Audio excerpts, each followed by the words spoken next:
Bonjour à tous, bienvenue à l'OS TV pour un nouveau salon de Brigitte.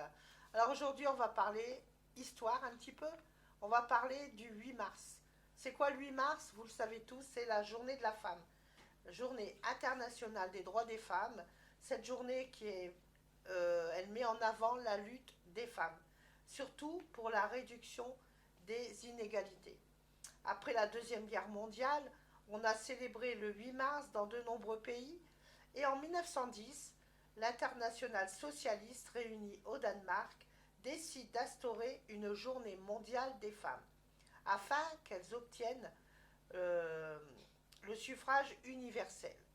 Clara Zetkin est la femme qui a inventé le 8 mars. C'est elle qui le premier a parlé de cette journée pour les femmes.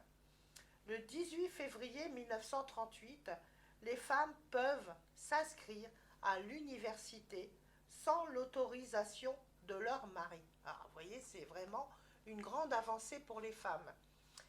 La date officielle en France pour célébrer le 8 mars, c'est le 8 mars 1982.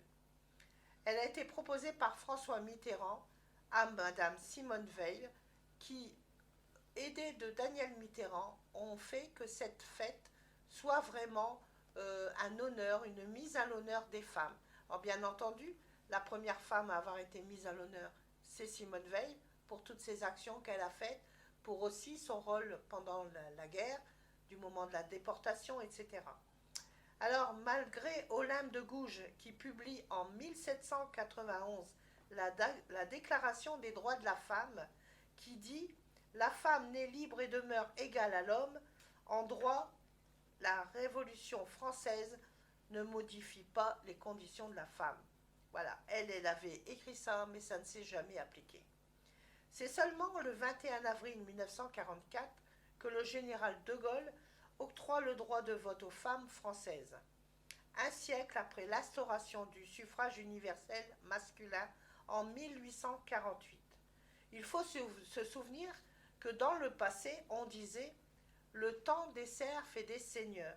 Mais il y a une raison. Pourquoi? Parce qu'en 1789, on divisait les citoyens, ceux qui payaient des impôts et ceux qui n'en payaient pas. Et donc, il n'y avait que les gens qui payaient des impôts qui avaient le droit d'aller voter. Voilà pourquoi on disait les serfs et les seigneurs. Attention, on ne dit pas journée de la femme, on dit plutôt la journée des femmes. Voilà, alors en tant qu'écrivain, j'ai écrit un petit poème pour rendre hommage aux femmes. Femme de monsieur. Vous êtes la femme du président, vous êtes la femme du chanteur, vous êtes la femme de l'écrivain. Bref, vous êtes souvent la femme de quelqu'un. Comme bien des femmes, vous avez des valeurs, vous faites des choses dans la générosité, dans la simplicité. Alors, mesdames, les femmes de, je salue votre talent, je salue votre engagement. Tout simplement, mesdames, vous les femmes de, soyez fiers d'être d'abord vous, une femme. Alors je vous remercie beaucoup de m'avoir suivi et je vous donne rendez-vous pour un prochain Salon de Brigitte.